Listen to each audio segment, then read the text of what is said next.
तिचा बाबा ना संध्याकाळचा, त्याला संध्याकाळी ना म्हणजे माझ्या नवऱ्याला अतिशय वेगळं जेवण लागतं. तो सकाळचं संध्याकाळी नाही खात, त्याला फ्रेश लागतं आणि त्याला इंडियन चालत नाही संध्याकाळी. सो मग पूर्वी ना जेव्हा युट्यूब वगैरे नव्हतं ना तेव्हा तो मला पुस्तक आणून द्यायचा. आमच्या घरी खूप पुस्तक आणून द्यायचा आणि तो म्हणायचा की आता हे करून दे. तो पण मला आईच म्हणतो, अरे पण आईच म्हणतो, आई आज हे करून दे. सो मग आणि मग नंतर युट्यूब यायला लागलं. मग तो ना कुठे कुठे बघायचा, मग रेकमेंड करायचा. कुठे जेवून आला तर तो म्हणायचा आई मला हे खूप आवडलं होतं, त्याच्यामध्ये मला असं वाटतं हे हे हे आहे. आणि सेम तो टिया जशी मोठी व्हायला लागली तसं तिच्यावर करायला लागली की संध्याकाळचा स्वयंपाक हा टियाने करायचा आणि टियाला बजेट द्यायचा की आजचा बजेट अमुक अमुक आहे. तो आमचा गेम असायचा रोज संध्याकाळचा. हो, तो मला संध्याकाळी म्हणजे आजच्या दिवसासाठी 500, तर ते सगळं 500 मध्ये आणायचं, शॉपिंग पण करायचं सगळं. बरं, हे जर आपण हॉटेलमध्ये गेलो तर 500 मध्ये त्यांनी सांगितलंय. ओके, तर मी काही बनवेन 500 मध्ये. आता ते 400 असो 300 असो आणि ते माझे मग उभर.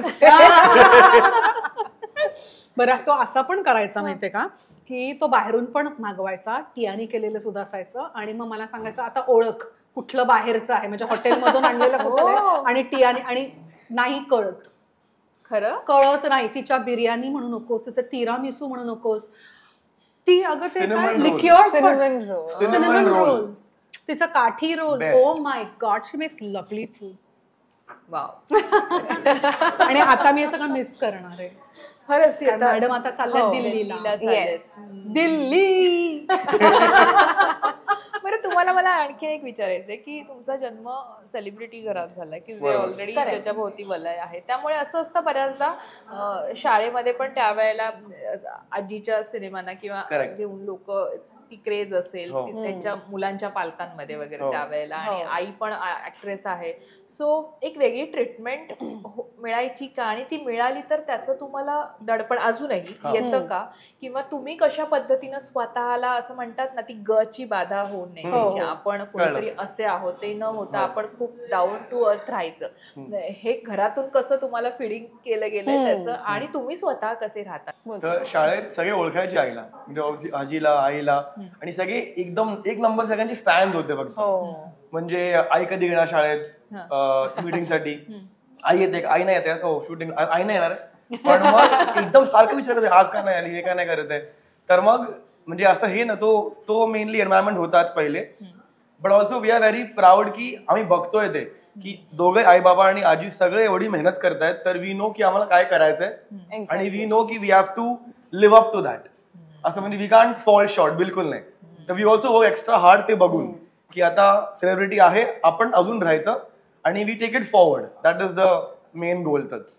आणि मेन तुमचं कसं आहे, नुसतं ऍक्टिंग नाही ना, तुमचं तळवलकर पण नाव आहे, त्यामुळे तुला बेसिकली अरे तळवलकरांचा तेच आहे. तर सगळे पीटी सर आमचे सगळे आजोबांना ओळखायचे सगळे ते, त्याच्यामुळे. त्यामुळे पण टिया तू सांगशील की असं असतं ना की बऱ्याचदा आपल्याला एक इथे हवा कदाचित जाऊ शकतो, तेच बोलणार होते, पण घरात ना एक ते तसं औषध आपल्याला असतं किंवा इंजेक्शन असतं स्वतःला कंट्रोल. आणि कारण आई तशी आहे, स्वतःला तिनेही डाऊन टू अर्थ ठेवलेला आहे, आजीने ठेवलेला आहे, त्यामुळे अर्थात ते आपसूक आपल्याकडे येणार. पण ते आजच्या पिढीत कदाचित होऊ शकतं, कारण तुम्हाला लक्झरी लाईफ बऱ्यापैकी असतं लहानपणापासून, ते स्टँडर्ड ऑफ लिव्हिंग असतं, आणि मग ते होऊ शकतं. तुम्ही पाहिलेलं असतं. तू कसं काय स्वतःला त्या ह्याच्यापासून, कारण तुम्ही तसे ठेवलंच स्वतःला, कारण कुठेच तुम्ही पुढे पुढे आणि सेलिब्रिटी किड स्टार असं कधीच नसतं.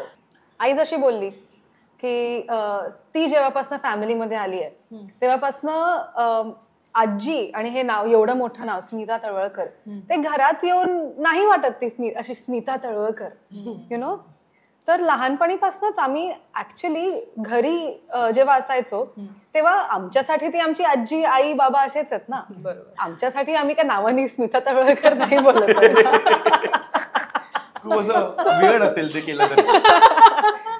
सो ऑफकोर्स बाहेरनं नको ओळखायची, आणि असं डिफरन्स काही नव्हता in terms of treatment.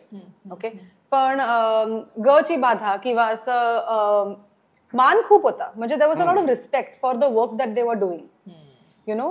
But आम्हाला हे लहानपणीपासून कळायचं की the hard work or the respect that they are getting is for their work. बरोबर. करेक्ट. दॅट डज नॉट मीन की तो सेम मान आम्हालाही मिळायला पाहिजे. आम्ही काही लाईफमध्ये करू, आमचं काही घडवू, तेव्हा तो आम्हाला रिस्पेक्ट अर्न करायला पाहिजे. बरोबर. करेक्ट. सो ती जाणीव लहानपणीपासूनच होती.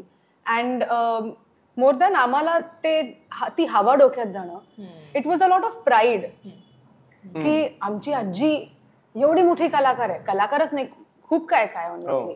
आणि आमची आई पण, आणि बाबा सेम फिटनेस ह्याच्यामध्ये. सो ॲज ही सेड की that was more added pride आणि ॲडेड दिस फॉर अस की आम्हाला तो मान सेम कमवायचा आहे मोठं होऊन. म्हणजे आम्हाला त्या छोट्या एज मध्येच कळलं की डे नाईट काम करून जेवढं ते रिस्पेक्ट कमवलंय ते त्यांनी एकदम म्हणजे खूप काम करून केलं त्यांनी ते. आणि डे नाईट शूट करून बाबा पण फुल डे जिम मध्ये म्हणजे वर्कआउट करतोय, काम करतोय. आजी आई दोघे एकदम जीवापार काम करतायत. ते करून सगळं त्यांना ते मिळालंय. तर the goal is to be like that. तर आम्हाला माहिती होतं की हे सगळं जे आहे ते तो रिस्पेक्ट आमचा नाहीच आहे. तर आमच्या डोक्यात हवा जाणं हे कधी सुचलंच नाही आम्हाला. एक्झॅक्टली. हे बऱ्याच मुलांना कळत सुद्धा नाही. आणि आय एम हॅपी की हे त्यांना कळतंय. आणि आम्हाला हे पण माहितीये की आम्हाला कळतंय ते. त्याची हवा गेली, मॅच्युरिटीची हवा गेली. पण सुलेखा, तुला त्या दोघांकडे पाहून म्हणजे त्यांनी ते क्लिअर केलं की आम्हाला ऑलरेडी माहिती होतं हे ह्यांनी कमवलंय, त्यामुळे आम्हाला त्याचा काही उपयोग नाही, आम्हाला आमचं अर्न करूनच आमची रिस्पेक्ट कमवायची आहे. सो तू तेव्हा आज ज्यांच्याकडे बघतेस, कारण जसं मी म्हटलं कसं फक्त अभिनय नाही तर तळवलकर जिमचा आता तो ओनर ती जाऊ शकते ना हे, म्हणजे पण कशी राहिली ती? तू घरातून पण ऑफकोर्स असणार किंवा तुम्ही पण त्यांना ते तसंच ट्रीट केलं असेल, तर तुझ्याकडनं मला ऐकायला आवडेल. युजली कसं असतं की आपल्याला जर का वाटलं की आपणच कोणीतरी मोठे आहोत तर त्या पद्धतीने आपण आपला वावर असतो. मग तो बाहेर असतो, घरात असतो.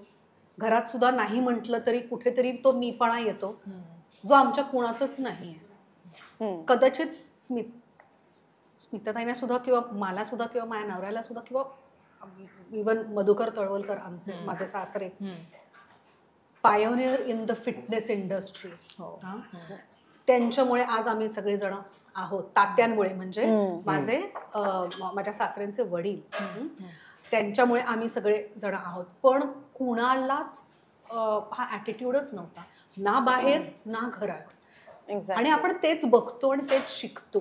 बरोबर. सो त्याच्यामुळे असेल कदाचित ते ना ते असं येत राहतं ना पिढ्यांमध्ये.